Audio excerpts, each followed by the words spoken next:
Hey guys, and welcome to Money Talks News, the podcast. We're going to talk to you today about whether Donald Trump is going to affect your retirement account in 2025. I'm your host, Stacy Johnson. With me is my producer and my friend, Aaron Freeman. Hey, Aaron. Hey, Stacy. It's good to be here with you again. Always a pleasure, my friend. So, what are we going to talk about today? Here's the thing. I've been doing some studying on this before we went on the air, and I was thinking, this reminds me a lot of a comedy routine by John Mulaney. We've seen John Mulaney together. Yes, we have. Okay, I think I know the comedy routine you're talking about. Yeah. It's called The Horse in the Hospital. This guy being the president, it's like there's a horse loose in a hospital. And the reason I mention this, it's a very funny thing. If you guys haven't heard it, you can see it on YouTube, but just look up Horse and Hospital. And what it's about, he recorded this when Donald Trump first became president in 2016. And what it's about is like, there's a horse in the hospital. Who knows what the horse is going to do? The horse might do anything. We don't know because there's never been a horse in the hospital before. But I have no idea what's going to happen next. And neither do any of you. Because, but the truth is, here we are again. Okay, the horse is back in the hospital, and the horse is saying all kinds of weird things. Man, is he ever. Yeah, I mean, just this week, he's talked about annexing Greenland. But nobody knows if they even have any right, title, or interest. The people are going to probably vote for independence or to come into the United States. Invading Panama. It's being operated by China. China. And we gave the Panama Canal to Panama. We didn't give it to China. Changing the name of the Gulf of Mexico. And, I mean, here's the thing, and this is why I bring this up. It's not that I hate Donald Trump. I'm ambivalent on who the president is. But what's important is I don't know what the hell's going to happen. Right. And the stock market doesn't know what the hell's going to happen either. Right. And he's elected. Why is he saying these things? Yeah. And well, I mean, and this is how he got elected, because he says outrageous things. But the stock market doesn't want outrageous things. It wants to know what the path forward is. And what these guys are doing is they're rolling the dice. Okay. And when I say that, what I mean is they're going to try to lower taxes and make up for it with tariffs. And this is what the horse is saying now. Okay, I don't know what's going to actually happen, but I mean, but I think that's the idea: cut government regulation, cut taxes, make up for the deficit that would result by increasing tariffs. Now, will this work? Well, past said sort of no. I don't know. I mean, okay, so when his first term, right? He went in and he put in a bunch of tariffs right off the bat. Yes, right, and he inherited a good economy when he was in office, right? And so between doing that and all these other things, he actually increased the deficit. And the deficit actually was 100% of the economy. Yeah, the deficit was, yes, but remember, COVID had a lot to do with that too. Well, yes, and COVID had a lot to do with it. Like I was going to say that too. But so explain to me how he's going to do better in the second term. Well, because a lot of people are going to say is like, well, he didn't get to finish his second term the first time to really prove that his policies were going to work.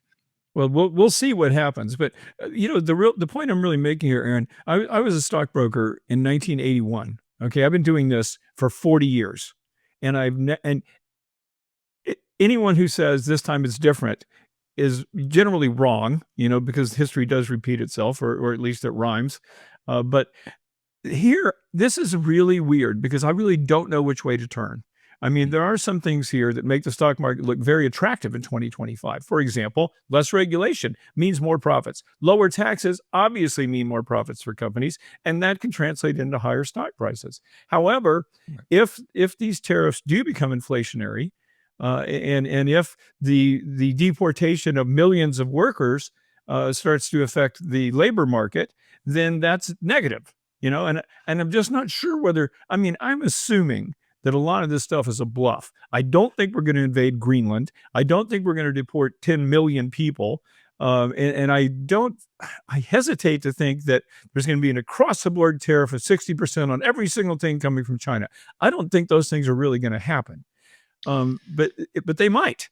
The horse is in the hospital. I don't know what he's going to do. And of course, obviously, a lot of this stuff takes congressional approval too. And I'm not sure whether that would be forthcoming or not. Well, not always. His tariffs, not all of his tariff stuff takes congressional stuff. I mean, there's a lot of acts that supposedly he can pull from the 70s and the 60s that You mean for tariffs? The language is very kind of loose. That Section 301, he could declare an Yeah. emergency and say that he's going to raise tariffs. And I think that's what he will do. And I think even if it did go before Congress, depending on how it was introduced, because obviously their lead is very narrow in both the House and the Senate, depending on if it's in a reconciliation or something like that, where it only takes 51 votes, he could get the approval of the Congress anyway. But here's an example. Okay, the other day, the Federal Reserve lowered interest rates by a quarter point. This was widely expected. And guess what happened in the meantime, or right after that? Now, you would expect rates would have dropped, right? I mean, the Fed can only control very short-term rates, okay, the Fed funds rate. And so but generally when they lower that rate, rates across the economy go down. The 10-year Treasury goes down. The 5-year Treasury goes down, which means the 10-year Treasury especially means that mortgage rates are going to go down. Car loan rates are going to go down. And so that's why that's what the Fed is doing. They're lowering rates to stimulate the economy. So it makes it easier for people to borrow. Now, here's what's weird, though, that doesn't typically happen. Interest rates didn't go down. The rates that they had oversight on went down because they can make that happen. But the 5-year interest rates are higher now than they were last spring. And 10-year rates are too. And now why is that? You know why? Because I don't. The horse and the hospital. Let me read you something. Okay. This is from The Hill. I've got a few quotes to read today. Fed officials expect to move more slowly on future interest rate cuts, according to December meeting minutes released yesterday, Wednesday. As reasons for this judgment, participants cited, now listen to this. As reasons for this judgment, participants cited recent stronger than expected readings on inflation and the likely effects of potential changes in trade and immigration policy. Okay, so what's happening is the Fed was all ready to cut rates more, and then these policy proposals came up, and so now they're going like, well, wait a minute. We don't know if these are going to be inflationary or not, therefore, we're not going to lower rates until we have a better idea of what the hell's going on. Now, that's an example of something you don't see very often. You don't typically see the Fed lowering rates and the market responding with higher rates, right? And the reason, part of the reason for that is the uncertainty of what the heck is going to happen. Right. You mentioned, I guess is that why also we've seen the stock market kind of like doing this because they're trying to adjust their positions, trying to figure out, well, we have no idea if this is going to be good or bad. Yes, because we all know that higher rates are not good for stocks. Right? Because if it costs businesses more to borrow, then they make less money, blah, blah, blah, flows to the bottom line. So look at what we've got here. We've got a situation where regulations are going down, good for business. Taxes going down, great for business. But what if interest rates go up because of the tariffs cause inflation? Right. So that's why I'm kind of like a deer in the headlights. I'm not sure what to do. Right. And the other, go ahead. No, I was going to say, I mean, you're touching on tariffs, and in Trump's mind, what I wrote down here, he says, so this is what he says. This is his quote. The higher the tariffs, the more likely that it is the companies will come to the United States and build factories in the United States, and so they don't have to pay tariffs. So he says he thinks that by bringing these companies, by creating higher tariffs in these other foreign entities, either American companies or companies are going to put their manufacturing here in the United States to try to avoid these tariffs. Yes, which is okay. So you can explain that one. How it's complicated. It doesn't work. Yeah, well, the thing is that kind of thing could that's the purpose of tariffs. Really, is to protect domestic manufacturers. But if you're a domestic manufacturer of cars and all the parts that you're using come from China, then those cars are going to get more expensive, even though you're here. So, and another thing too, imagine this, you and I are competing businesses. We both sell cars. You're in the United States. I'm in China. Okay. Now I sell my car for $8,000. You sell yours for $10,000. Right. Because my labor's cheaper. Okay. Exactly. Now the president comes along and he says, okay, I'm going to put a 50% tariff on all of Stacy's cars. So now my cars cost $12,000. Your cars still only cost $10,000. So now my American cars seem cheaper. Right. Your American cars are cheaper. Right. But what are you going to do though when you find out that the close your competitors now dust? I mean, I'm charging 12 grand for something you're selling for 10. Would you think you might raise your price to 11? Well, of You've course, got no competition. I've got no competition, so I'm going to raise it up so that my stock portfolio looks better. Right. Well, I mean, you're going to raise your price, you're going to make more money. And so Right. that's inflationary. So, Right. try to keep, in other words, this is a complex topic with lots of different facets to it. And, Right. and so, whether raising tariffs is a good idea or not, historically, it has not been. I was looking at a research report last night from JP Morgan Private Banking, and they said, well, here's one thing you might remember. He raised the prices for aluminum or something like that. Anyway, Right. appliances became more expensive. They went up by Right. like 18%. Right, When Trump which is was president. another ability that the president has within one of those acts is Yes. raising tariffs on metals. Yes. But his other weird belief, though, I don't know if it's, I think it's more of like a negotiating tactic, is why he's saying this stuff. Because Yes. one of the things he said is that he believes that putting tariff pressure on countries will bring them to the table. Because he said this thing that he thinks he can thwart manufacturing of fentanyl in Mexico by putting tariff pressure on Mexico, saying you will, get rid of this fentanyl And that problem may in your work. country. And then, of course, the president of Mexico, replies back with, "Well, maybe if America didn't have a supply demand of wanting fentanyl, then we wouldn't have this problem in the first And place." that's absolutely true. Yeah, I mean that's absolutely true. But what you said too, Aaron, is pertinent because if you're Mexico and I'm me and I'm the United States, and I go, you know what, Aaron, I'm going to start charging you 25% tariffs unless you stamp out those the fentanyl factories, and then you're going to go, don't tell me what you're going to do. I'll put tariffs on you, blah, blah, blah. But you know what you will do? You'll probably get off the phone with me and call somebody up and say, we need to raise some fentanyl factories. And so, as you said, Right. this is something he may be using as a bluff. And again, the rest of the world looks at him like I said in the beginning of this podcast. This is a Right. horse in the hospital. I mean, he may Right. raise your tariffs 25%. Right. He may invade your country. And we Right. don't know what he's going to do. And this Let is a valuable bargaining chip, acting is. crazy. Well, I think he acting crazy is the way he's getting people to the table to try to negotiate something that he's looking for in some other facet. What do you think about this? Okay, so let's say he does all these tariff things, and it blows up the world economy. So, for example, like South America and stuff like that, they've actually looked to China for better trade deals, and so have other countries. So, if it's tough to do trade deals with America because of all this stuff, wouldn't it kind of force other countries, even our European allies, to go, okay, fine, we'll find better deals elsewhere? It's possible that that's true. And they certainly, one would assume that they will have retaliatory tariffs of their own. And I think there's some history of that. When he made Harley Davidsons more expensive in Europe, they came back and said, well, we're going to make liquor more expensive. And so, there will be retaliatory tariffs. And certainly in the case of China, they could also refuse to sell the components, not the components, but the minerals that we need to make batteries.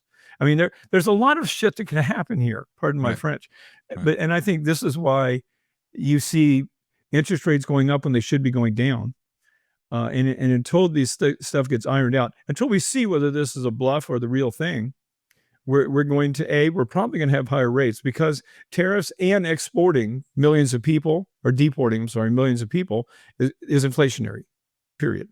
So until we find out whether this is actually going to occur, interest rates, you mentioned when we were talking yesterday, I think, about bond vigilantes.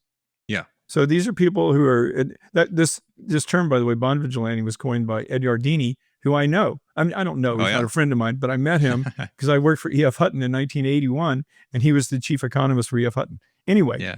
He coined that in a book or something. I don't actually know. But anyway, a bond vigilante. So what's happening is the bond vigilante they're selling bonds, which makes the rates on bonds go up. Okay, when bond traders in general, the guys that buy the government, bonds. That are, and you're picturing vigilantes as being a bunch of guys on horses hunting down, the rustlers, whatever. But what these guys are really doing is they're saying, I'm uncertain of the future. I'm uncertain that you're going to be able to keep interest rates low because of the policies that you're enacting. And so they're selling bonds because bonds are risky. In other words, if interest rates go up, bond values go down. And if you've got $10 billion in government bonds, and you're a trader, then you probably don't want them to go down in value. So you're selling them, and that makes interest rates go up. So so the market is telling you something. Right. And it's really important. In fact, I think I don't know if you're really explaining that to people. Like, they're called bond vigilantes because it technically seems like they actually have power over the government. They're scaring the government into saying what I'm doing in my policies. So I don't know if you can explain that better. I was trying to understand it myself. I was reading about it this morning. Like, I'm trying to wrap my head around it. No, you said it perfectly. Let's say you're a bond, you're a bond trader, and you've got whatever, $10 billion in 10-year treasuries, and you bought them at, like, I'm trying to understand this. So you explain to me if I'm right. You bought them at, like, let's see, 3%. Okay, they were paying 3%. Okay, they're paying 3%, and you bought them for 10 years. Now all of a sudden policies come in, you go, whoa, I don't like these policies, because the policies are going to bring the yield up to 5%. Yes, that's what you're afraid of, right? And if you think that's going to happen, you're going to sell your bonds. So you're going to sell your bonds at 3%, which forces the government to buy those back, because those are government. Well, there's just the open market. Is that what the deal is? Or here's what's confusing about the word vigilante. It appears as if these guys are manipulating the government. What they're actually doing, Aaron, is, okay, let's say, for example, you and I or everybody in the United States is freaked out about the stock market because we think there's a horse in the hospital. Okay, so we all sell our stocks. Now, we didn't have any coordinated effort to make the government do something, but if we all sell our stocks and the stock market drops, 5,000 points, or interest rates go to 10% on government bonds, the government pays attention to that, and they're going to go, oh my God, what the hell did we do? We did something wrong to freak these people out, and then they're going to do something to keep us from being freaked out. That's what it means. It's not like they're directly influencing the government. They're just, but when interest rates go higher, like what the Fed just did, they lowered rates are up, and so that's getting their attention. So they could, but does that cause the government deficit to go up? Or does it cause the government to, well, sure, because the government's now paying, they have to pay me more interest. Right, because they're selling at a lower rate and they're rebuying the bonds at the higher rate. So that causes, well, I mean, if the interest rates are now 5 and the government issues debt, which they do every week, then, that's costing them a hell of a lot more money than it did when rates were 3. And so they're paying attention to that. Right. And that's what a bond vigilante really is. I wanted to read So now, to bring that around, so now Trump is kind of, he's a guy who wants to make money himself, and he hasn't hidden the fact that he hasn't done anything these other presidents have done. He's never put, his stuff in a blind trust. He's never, he's pretty much said, like, I'm here to make money for myself and for the rest of the world, the rest of the country. So with that, I mean, it seems like there's some pricing pressures in there that would keep him from wanting to do too many radical things, because it would hurt his own portfolio. So, I mean, are we looking at him trying to leave a legacy in these next 4 years of something crazy, or is he trying to just make money, which he wouldn't do anything crazy? I don't know. I mean, the horse isn't trying to cause damage in the hospital either, but but the horse maybe not know what the hell it's doing. And I'm going to back up. I've said this this horse in the hospital thing. I'm not calling Donald Trump a horse. I'm not saying he's a bad guy. I'm just saying that some of the things he's doing are very unusual. And I'm not sure what his motives are, or whether he'll be able to follow through on them, or whether he even wants to follow through them. I don't know. Just like we don't know what happens when there's a horse in the hospital. Let me read you something that came from JP Morgan Private Bank again. And this is a good paragraph. And I want everybody listening to this podcast to just hear this one thing, because now we need to talk about what's going to happen this year, what we're doing with our money, and we're going to. And let me lead into that by reading you this. Ultimately, the 10-year Treasury will be the best barometer of the new administration. If the supply side benefits from deregulation and tax cuts, if that overpowers the inflationary impacts of tariffs, a shrinking labor supply, and large budget deficits, the 10-year should remain in the 4.5% to 5% range. But if the 10-year rises meaningfully above 5% and stays there, something will have gone very wrong. So here's something for our listeners to latch on to. You can go to CNBC or any number of other websites. You can see where the 10-year is. It's gone up. It was 4.7, I thought I saw. Yeah, 4.687, so 4.7. Yeah. So that's something you guys can keep an eye on. And obviously, this is one bank's opinion. This is not gospel, but it's something that's interesting. Because if those interest rates are going up, that's going to hurt stocks. And stocks right now are priced to perfection. I mean, the stock market is super overvalued. Yeah. Well, we got like the what is it called? The big 5 or the big 7? What are they, like 40? What is it? 40 times earnings? PE earnings? Well, they're not. I don't know. I don't think the whole group is 40 times earnings, but they're high. They're historically high. And look at what Warren Buffett has done. He's taken money out of the market, a lot of money out of the market, because, I mean, so getting into what I'm doing personally with my money is I've got millions of dollars, a couple of $1 million in the stock market. I'm not taking it out. However, I'm also not buying. I'm not going to buy when things are this uncertain, and when things are this overvalued. I'm just not. I mean, you in my opinion, the way I made the most money in the stock market is I bought when everybody else was selling. In other words, I bought in 2009. I'm not a guy who day trades. Super smart. Yeah. Well, it's just, it's not smart. It's experience.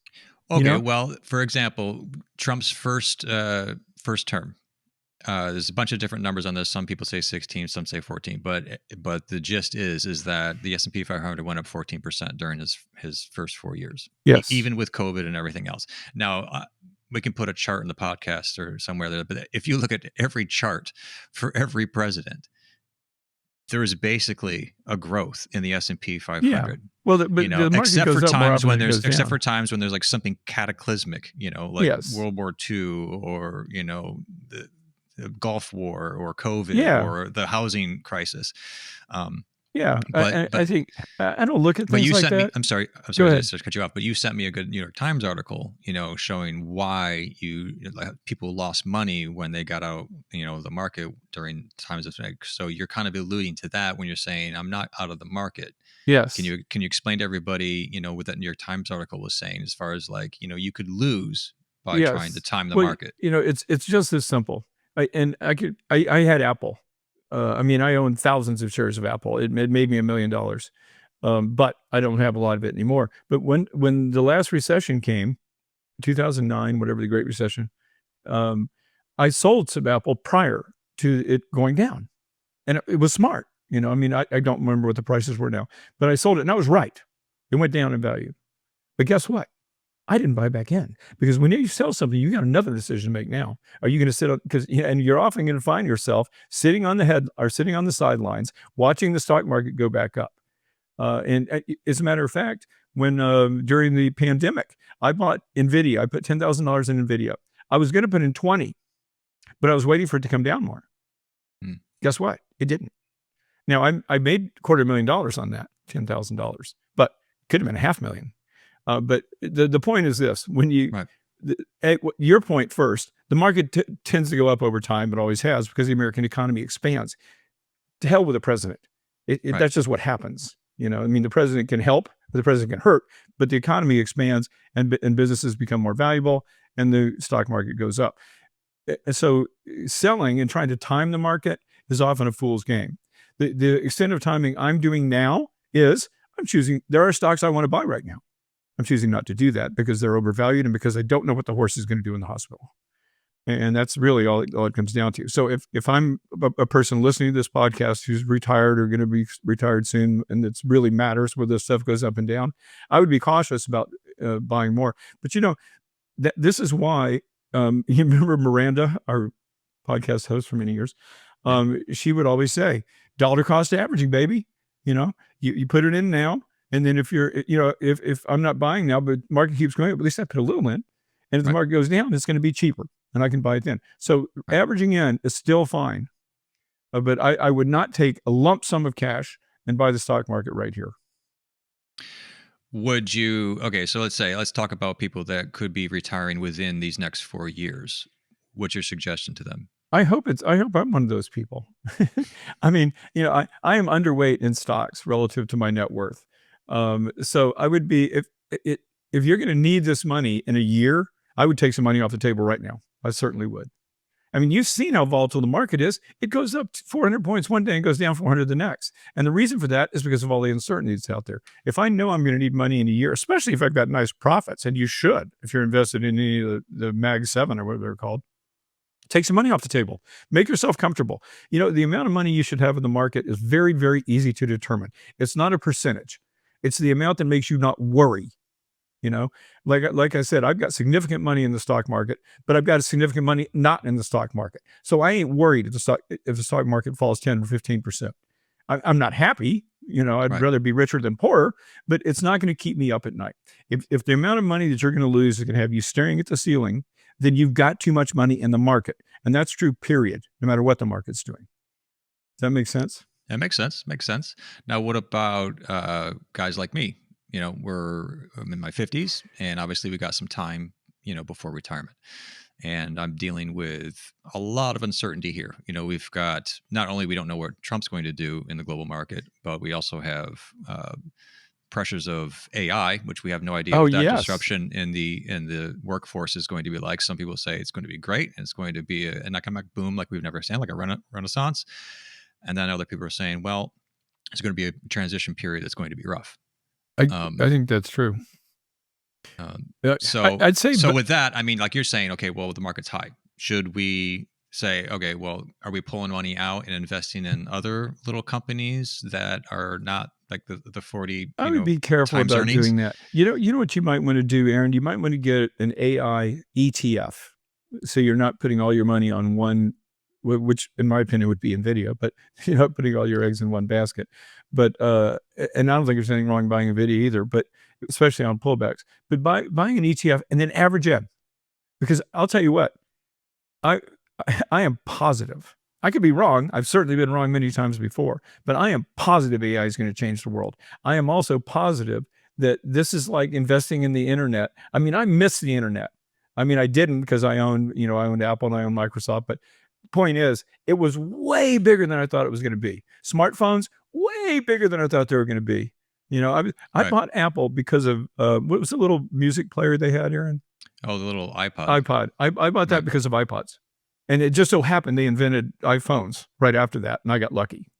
But the point is, this is going to be a game changer, folks. And you should have some money in AI.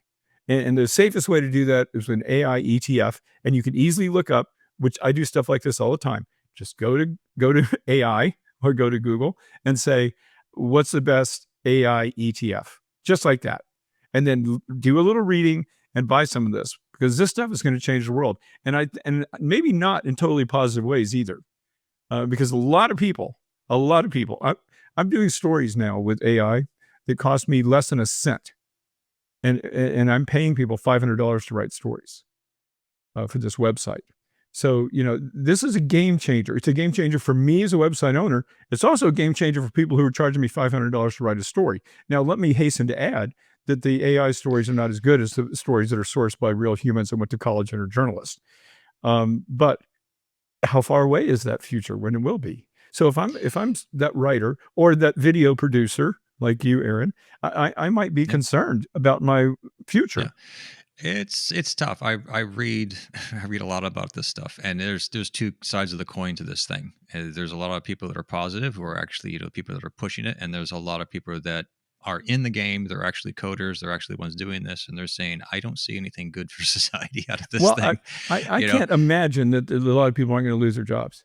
Right, and that's why they're saying, like, everybody pretty much in AI world, from physicists to mathematicians to coders, are all saying this is going down. If anybody ever saw Star Trek, you know, that Next Generation show where, you know, pretty much everything is given to you, where, you know, technology is so free and so cheap that you can pretty much make things out of thin air.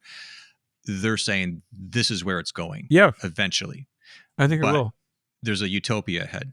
But their problem is that they're saying there's going to be this middle part, which is going to be a little bit rough. Yeah, and this genie's out of the bottle. I mean, it's going to happen. But I agree with you in saying, like, if you invest in it and you're part of the investor group, it might help you in what do you call it, hedging through the turmoil. I'm never 100% certain about any investment, but I'm pretty sure about this one. Yeah. And that doesn't mean I'm inviting people to sue me if it goes south, but I think AI is looking pretty good. And actually, Aaron, that should be the topic of our next podcast. We should talk about AI, the pluses, the minuses, how to invest in it. Let's do that on our next podcast. Yeah, we can do that. And I want to remind everyone to make sure, if you're not a member of Money Talks News, go to moneytalksnews.com, sign up for our free newsletter. You can follow us on YouTube, which presumably you're doing if you're watching this. And you can, we're on Instagram, and we're on, what else here? We're everywhere you can be. So subscribe, listen, and we will be back in. Any closing thoughts, Aaron? Are you good? No, I'm like you. I'm still like wondering what's going to happen. I mean, I'm wearily waiting January 20th to see what this guy does right off the bat. I think we can assume whatever it is, it's going to be newsworthy. Yeah. We're going to have some headlines. We're going to be talking about this all year long. So folks, keep your eye on the 10-year. Make sure, if it started approaching 5%, get a little nervous. The stock market will probably start going down when that happens. And keep an eye on that horse in the hospital. You guys have a great day, and we will talk to you soon. Later, Ed. Bye.